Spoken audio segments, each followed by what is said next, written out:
L'abstention dit quelque chose d'extraordinaire, dit qui que vous soyez, ça ne nous convient pas. C'est ça que veut dire l'abstention. C'est je boude parce que le modèle ne me convient pas. Mais moi, je fais partie des gens qui pensent qu'il faut vraiment changer tout le système politique. Alors, est-ce que c'est parce que le modèle ne nous convient pas? Si vous vous êtes abstenu par paresse, là, c'est de la paresse intellectuelle et c'est très très grave.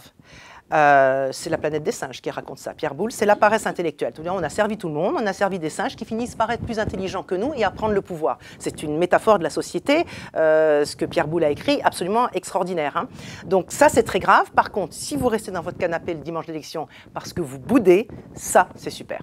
Votre travail, il est extraordinaire en fait. Vous êtes sur cette assemblée de personnes et c'est votre énergie qui va faire que tout le monde dans la salle va être embarqué pour s'exprimer avec vous. C'est pour ça qu'il faut que l'énergie soit vraiment belle et qu'il faut la travailler. Parce qu'il y a des matins où on ne se commande pas soi-même, où on se réveille et on n'a pas envie. Et puis on a des turbulences de vie qui, des fois, c'est difficile des fois de laisser son sac à dos à la maison hein, et d'être un autre quand on arrive.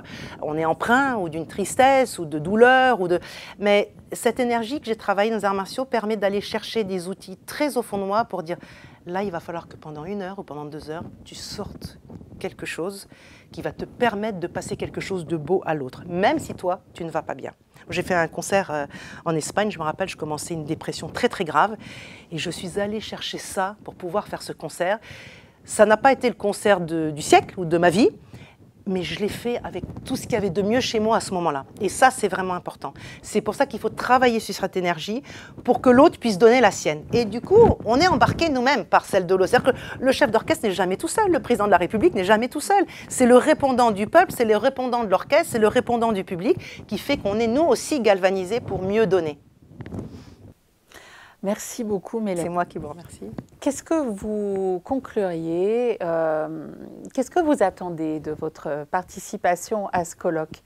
Parce que vous allez effectivement donner votre conférence, mais vous allez être avec nous dans la salle, vous allez participer également en tant que participant aux côtés de toutes les personnes qui seront là. Est-ce que vous auriez des attentes ? L'attente, c'est celle de la vie, c'est en fait la rencontre avec l'autre, avec un grand A. Et l'autre, dans ce cas-là, de ce colloque, va être multiple. Donc la conférence, c'est une chose, mais les tables rondes, ça va être encore une autre chose, encore un autre échange qui donnera, ce dont on parlait tout à l'heure, une résonance aussi à cette conférence, à la conférence des autres aussi. Donc c'est cette, comment dire, cette multi-échange, multi-parole qui va être extraordinaire. Oui, c'est choral. Exactement. Je vous dis ça parce que je la ressens, là, l'envie de chanter. Écoutez, on verra ce qui se passe. On verra ce qui se passe. Mélanie, je ne sais pas si vous avez eu le temps d'y réfléchir, mais si vous aviez une baguette magique, qu'est-ce que vous changeriez là maintenant tout de suite ?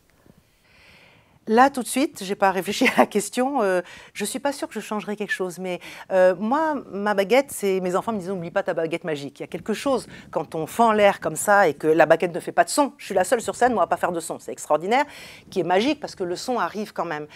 J'ai fait, je l'ai dit, 15 ans d'arts martiaux et j'ai fait du Iaido. Donc, c'est l'art vraiment du sabre japonais, de dégainer, de couper, de rengainer. Et mon professeur m'avait dit un jour « Mélanie, quand vous faites un pas en avant et que vous dégainez, c'est comme une ouverture de rideau. Et quand le rideau s'ouvre, tout est possible. » C'est ça que je fais avec cette baguette magique. J'essaye. C'est-à-dire qu'à chaque moment où je fais une levée pour faire démarrer un orchestre, qui est une respiration, ou dégainer le sabre, qui est une respiration aussi pour agir, il faut laisser, il ne faut pas dire je vais le faire pour tel objectif. Je vais le faire et je vais voir ce qu'il va y avoir en retour. Donc pour moi, la baguette magique, c'est le propre d'ouvrir ce rideau et de regarder ce qui se passe dans la vie. Et j'apprends de plus en plus à... Ce qu'il faut, c'est ouvrir les yeux. Parce que je suis passée à côté de beaucoup de choses avec la raison, qui est l'anti-baguette magique, qui dit « Mais non, tu ne vas pas faire ça. Mais non, tu ne vas pas faire ça. » Et quand Flammarion m'a proposé d'écrire un livre, j'ai dit « Non, tu ne vas pas faire ça. » Et là, je me suis dit « Tu déconnes, vraiment. Dis oui. Tu es prise en main par une édition, ils savent que tu peux le faire. Vas-y. Et ça, c'est ouvrir les yeux et ça, c'est magique. Vous délivrez un message qui est extraordinaire parce que, effectivement, vous avez une baguette magique. Vous avez cette baguette, la baguette du chef d'orchestre. Mais ce que vous êtes en train de nous dire, c'est que nous avons tous une baguette magique. Bien sûr, le plus grand des magiciens travaille. La baguette magique qui n'est pas humaine n'existe pas. C'est ça qui est intéressant. Le secret de cette baguette magique, c'est qu'elle est humaine en réalité. Le plus grand prestidigitateur travaille. Je ne sais plus les mots de la prestidigitation, mais il y a le mot promesse dedans. Ouais. Il y a promesse, tour et résolution. Mais ce mot promesse de la magie, c'est ça qui est magique, c'est que c'est nous qui l'avons dans les mains. Et donc, il faut la travailler, il faut travailler. D'ailleurs, mon sabre, c'était mon sabre, personne ne le touchait. Ma baguette, c'est ma baguette, personne ne la touche. Elle coûte 12,50 €, hein, donc il ne faut pas fantasmer, c'est pas un Strad, c'est pas Stradivarius, mais elle peut coûter 9 € ou 12 €, c'est ce que j'en fais moi. Et j'ai travaillé le bras, j'ai travaillé ma position de baguette dans la main. Ça se travaille, cette magie. Bien sûr. Merci beaucoup. C'est moi qui vous remercie. Merci beaucoup Mélanie. J'ai hâte de vous retrouver les 14 et 15 octobre au Couvent des Jacobins à Rennes autour du 17e colloque de l'EMCC France dont le thème est « Allier la diversité des intelligences pour oser un nouveau modèle sociétal ».